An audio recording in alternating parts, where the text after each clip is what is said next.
Today we're going to answer the question of whether drinking an espresso in an interesting, unusual or beautiful place makes it taste better. Well, not really. We're actually going to be comparing 4 portable espresso makers, but that's kind of the same question because there's been a kind of boom in portable espresso makers and you have to ask why. Now I get wanting coffee somewhere that isn't your home, isn't a cafe, isn't work, like I understand that, but espresso is difficult. Like, it's technically challenging. It's a difficult problem to solve, to make that anywhere. And I know the idea is out there that somehow espresso is the pinnacle of coffee brewing. It's not, but it is delicious, and so I guess it's worth doing this comparison. And so today we have 4 brewers. We've got the Picopresso, the Handpresso, the Nomad, and the Flair PRO 2.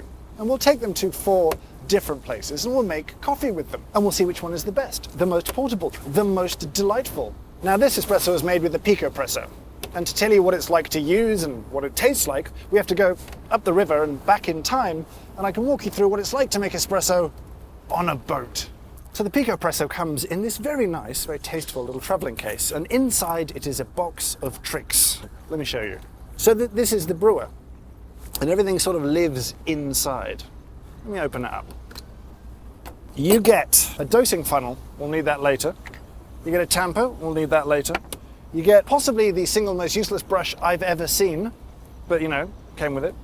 And then you get your needle distribution tool. The rest of it is in here. So you've got your basket, you've got like a little base piece, and then here you can take this bit off and have like a naked basket underneath. It's very compact. It's everything you need except hot water and ground coffee. Now, with all these brewers today, hot water is going to be a little bit of a challenge. We're not, you know, we don't have a kettle here on the boat. Why would we? So instead we're going to be using a thermos, which is preheated and full of boiling water. So actually about 96 Celsius. And that's what we'll use throughout the day as a kind of a pretty good solution, to be honest. I think for this shot we'll run naked so you can see the sort of most beautiful version of this thing. Now, coffee. Freshly ground, of course. And I've got to say, the little dosing ring is a nice touch. Coffee in, we're dosing about 15 grams today, which is like a decent dose, honestly. Now what you're supposed to do is get the little needle tool and do some needling. And then we tap. So the way this thing works is you have this little pumping action here on the side, right? Like you pump it to build pressure. And it works, which honestly I was quite skeptical about at the start, but it really works. So to make coffee, all we need now is hot water in our reservoir, and we can make espresso anywhere, here, anywhere. This is, danger brew. Now, the sensible person would put the cup down on the side next to me and I'd kind of brew it above that. No. Today, we've got to do it right. So I'm going to brew, and you start with like 8 to 10 little pumps just to get things going, a little pre-infusion. And then we're going to leave it just a little bit. And then, having let it pre-infuse, pump till we build a good amount of pressure. Oh yes. Now, there we go. Oh, we're making a mess. But we're brewing espresso, so. And now, rather chaotically, I've made espresso that I'm going to drink here. You know, some poles in the background. This is pretty good. All right, cheers.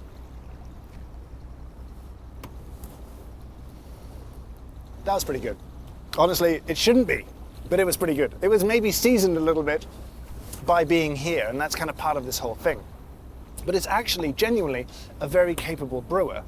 Now, it's not flawless. It has a number of issues that kind of bother me, but it makes way better espresso than it has any kind of right to do. I think it needs some preheating if you're going to use it regularly.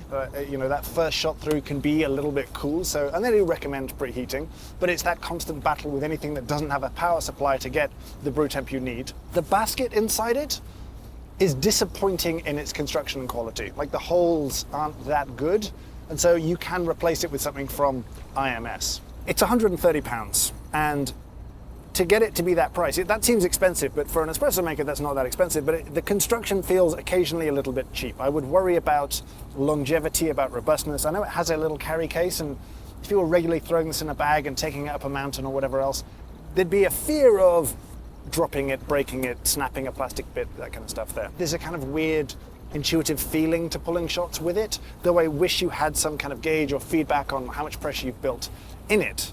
But for what it is surprisingly good. Enough of being on the river. It's time, I think, to be over the river.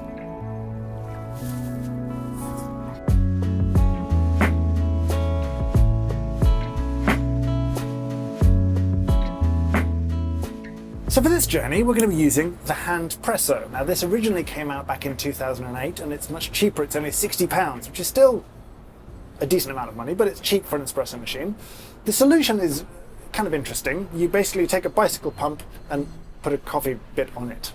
Instead of just pumping the whole time though, what you do is you build pressure. So you open your little handle bit here, it's a little gauge, and you want to pump until you get to, well, it says 16 bars, so I presume 15 is where we're aiming, and right next to the sort of green bit is a red bit that feels stressful to me, honestly, to have the kind of good and the bad so close to each other. Now we're going to pump away and get up to pressure.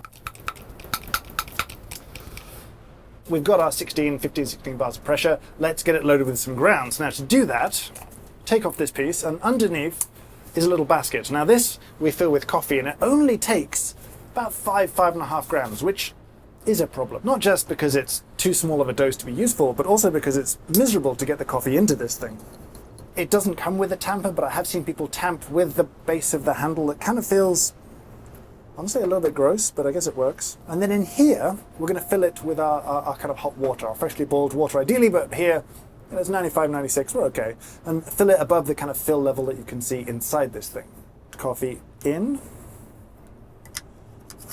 Twist into place.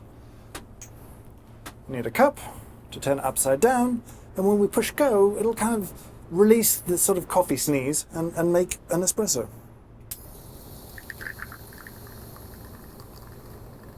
As for portions, well, you're putting 5 grams in, you're typically getting between 10 and 15 out, and it's actually quite unreliable. The way it works is that you tamp this little basket, but then the water's going to come from the bottom of the basket. And so in brewing, we've often found that it just kind of blows the puck apart and makes a really channeled, uneven espresso.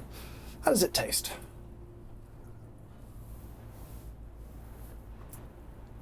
It's not good. It's not good. That whole ground coffee basket just feels like it isn't built for kind of purpose. It feels like the whole machine was really designed to be used with pods, which it has an adapter for, which I'll show you now. So it comes with a little plastic piece like this that you drop in, and it lets you use what are called ESE pods. Now, if you're not familiar with them, they were invented by a company called Illy in the 1970s. The ESE stands rather depressingly for Easy Serve Espresso pods. And they're like a little tea bag of compressed ground coffee that you would use, right? There's loads of kind of domestic machines that use them. This can be adapted to do that, so that's what we'll do now. I've got to say, the whole pumping in public thing makes you feel super self-conscious. What is he doing? In with the pod, lock it off. Will this be a better espresso? No. Honestly, it looks pretty tragic. No crema, doesn't look good at all. Really small serve. Just, I don't understand who'd be happy with this little espresso for all of that work. It's a darker roast, so it's less aggressive, but it's not good. I don't really understand it. Honestly, this brewer is a kind of fun little invention, but it's from 2008, and it feels like technology has moved past it and it hasn't evolved. It's just not that good. I don't really think that the results that you get from the effort that you put in are really kind of worth it. So, fun, silly, relatively inexpensive, but maybe not something I would choose to brew with given the choice, even in a cable car. You know, that journey reminded me that when you live in a city, you don't really enjoy it the way a tourist does. I think it's time we change that. I've got a bus! So our third contender today is this strange angular blue box that is probably quite confusing. It's $250. It's called the Nomad from UniTerra. And you might wonder, where does coffee go in or come out from? Why is there a tiny seesaw on the side? All good questions. Now, this thing is actually quite fun. I'll walk you through how it works. You've got a little locking mechanism on the top here, and if you unlock it, a little tray slides out. Now, this tray is your portafilter. It holds the filter. This is your little filter basket in here. This is sitting actually in this kind of white piece. Here at the bottom, you've got what they call their true crema valve, right? It's a little pressure restriction valve that lets you use coarsely ground or kind of inappropriately ground coffee and still get some crema, still get kind of okay results. And this whole thing sits in this little tray that helps funnel the liquid from the basket across down into your cup. Here at the back, you've got the lid for your water tank. This actually holds 300 mils of liquid, which is surprising and kind of interesting. We'll come back to it. You've got a pressure gauge on the top, and that'll give you a kind of green zone for crema of 6 to 10 bars and a red zone after that. And then you've got your little seesaw piece here, right? And it's how you build pressure. It's how you pump water with this thing. Confused still? Don't worry, let's make some coffee. Now we're dosing at the upper end today, another 15-gram dose. Now it does come with a tamper, which is nice. It's sort of pretty, it's a nice shape. It doesn't perfectly fit though, which kind of bothers me. As you tamp with it, there's like a little bit of like play side to side. I wish it was just like a perfect fit for a custom tamper. That's kind of weird. And then in we go. I've got to put this down to be safe as we make espresso in the middle of Piccadilly Circus, because that's where everyone makes espresso now. So as before, 8, 10, 12 pumps just to kind of get things going a little bit, build a little pressure. And then when we're ready to go, now we pump. Build up to like, I don't know, 6, 7 bars, and we get coffee.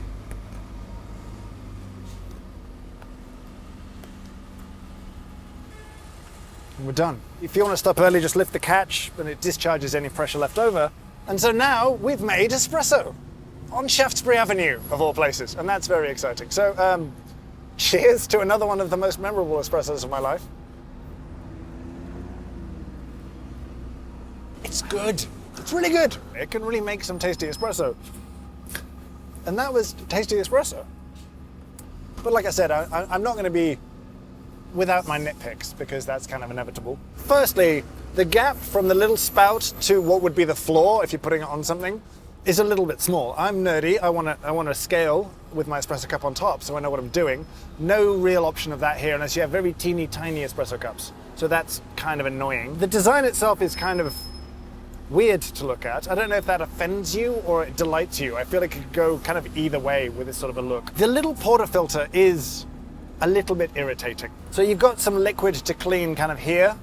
You need to clean the basket, you need to clean under the basket, and then you still need to clean the little kind of gray tray thing as well. And that feels like work for a sink. You know, on the back of a bus, or really outside of a place with a sink, it's a bit fussy and annoying to clean. It kind of bothers me that way. It's not the worst, but it is notable if you're going to take this somewhere that cleanup is a little bit more work. And my last complaint is really about the water tank. 300 mils sounds good, that's lots of water, but you're not going to use the same water across multiple espressos because it's cooling down really rapidly inside the brewer. So you're going to want to put in as much as you need and not really any more. But the problem is the more water you put in, the more thermal stability you're going to have. If you just put in 60 grams of water, that'll drop in temperature much, much quicker. So it gives you more flexibility if you want to pull like a lungo, if you want to do that kind of half espresso, half pour over thing that the kids call a sprova. You can totally do that with this, and actually it's really good for that. But that flexibility comes at a cost if you like lighter roasts or you want to pull at higher brew temperatures. It is that little bit more annoying. And so the Nomad is interesting. It's really a capable brewer. It can make delicious coffee, but it's awkward. And you have to wonder, does that work for you? Like, it kind of doesn't belong in a kitchen. It's made to be taken everywhere, but it needs a flat surface and benefits from a sink and access to hot water. So I really like it. I find it charming. I find it fun. I find it flexible, but it's got its quirks. And I think those are worth considering if you were going to pick one of these up. As for the little seesaw thing, wholehearted endorsement. That is kind of fun. It's easy to use. I just enjoyed that as a mechanism more than almost anything else today. So that bit alone, a hearty endorsement. Overall, I am impressed.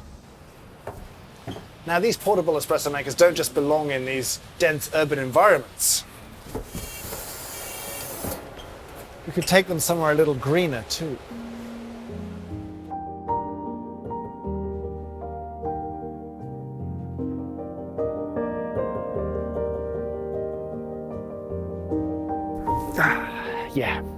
I'm on a roof.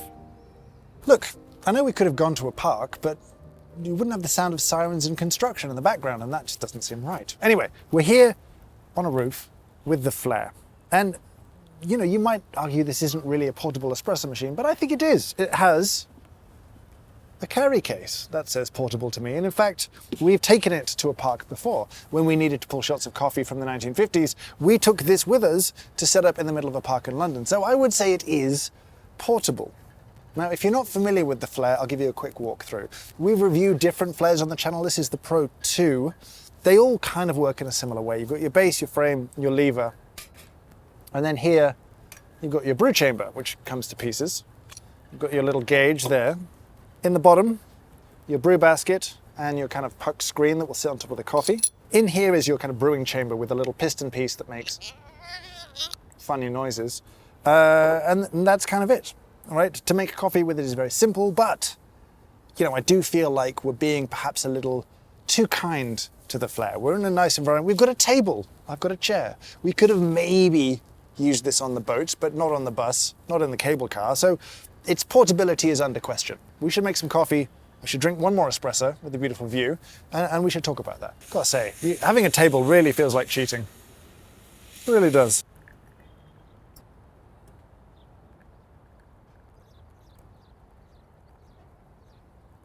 It's a little messy, but that's outdoors. That's okay. Is it worth it if you're getting good espresso? Probably is. While it maybe doesn't have the kind of tank-sized flexibility of the Nomad, you have a much more kind of integrated experience. Like the gauge here, the feeling of pressure on the lever means you can do what you want to do in terms of pressure as you're making espresso. But is it portable? Is it? I don't know. I feel like you can take it anywhere as long as you've got a jet boil or something like that, some way of heating water, a coffee grinder obviously, or you can take pre-ground, but don't do that. But I don't know if I'd really count it as a super successful portable espresso machine.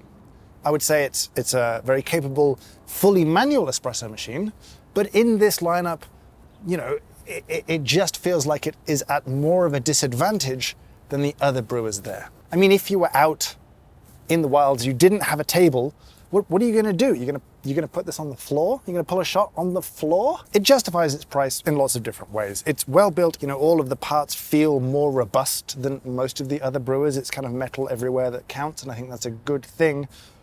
But as I kind of think about wrapping this up and comparing all four and saying which is the best portable espresso maker, it's got some challenges from its lack of portability. So as we luxuriate here on this roof, I think I should probably wrap up and tell you which I think is the best portable espresso maker, because it's not a simple question to answer. Because I would say probably the best espresso maker is maybe the Flair, but it's not the best portable espresso maker. And I would say the best, sort of most portable thing is clearly the Wakako Picopresso, but it needs a few things, it needs a few tweaks, it needs a new basket to be better, but out of the box, it's not the best espresso maker. The Handpresso is just out. I didn't have a good time at all. And the Nomad sort of lives in between. It doesn't really feel like it truly has a place, and maybe that's its advantage. That's probably a good name for it, to be the Nomad.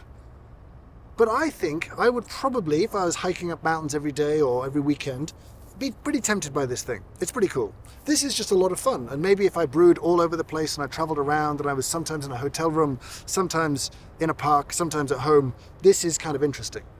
This really stays at home, and maybe you take it with you somewhere else you might hang out for a while if you're going on holiday or something like that and you're obsessed with espresso.